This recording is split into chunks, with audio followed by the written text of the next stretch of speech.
జగన్నాథపురిలో స్నానయాత్ర అని చేస్తారనమాట. అంటే జగన్నాథ్ యొక్క పుట్టినరోజు. ఆయనకి వందలాది కలశములతో నీళ్లు తీసుకొచ్చి అభిషేకం చేస్తారు. అప్పుడు జగన్నాథుడికి జ్వరం వస్తది అని అక్కడ ఉండే వాళ్ళు చెప్తారనమాట. అండ్ ఆయనని అనవసరము అని అంటారు. 15 days టెంపుల్ క్లోజ్ చేసేస్తారు. అక్కడ ఉండే శబర జాతికి సంబంధించిన వాళ్ళందరూ కూడా they worship administer Jagannath medicines.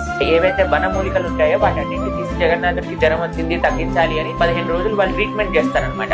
ఒకసారి ఒక డాక్టర్ కి చాలా అరే ఇదేంటి విగ్రహానికి జ్వరం ఏంటి అని అంటే అక్కడ నుండి పూజారికి చాలా కోపం వచ్చింది అనమాట. చేయి పట్టుకొని గుళ్ళోకి తీసుకెళ్లాడు. నీ దగ్గర థర్మామీటర్ ఉందా? ఉంది, పెట్టి మా జగన్నాథుడికి అని థర్మామీటర్ పెట్టగానే పట్టని వెళ్ళిపోయింది అనమాట థర్మామీటర్. అప్పుడు వెంటనే ఆయన సాష్టాంగ దండవత్ ప్రణామం చేశారు జగన్నాథ్కి. అయ్యా జగన్నాథ క్షమించు, నీకు జ్వరం వచ్చింది అని నేను డౌట్ చేశాను. దేవుడికి జ్వరం వస్తుందా అంటే ఆయన భక్తులతో టైం స్పెండ్ చేయడానికి ఏదైనా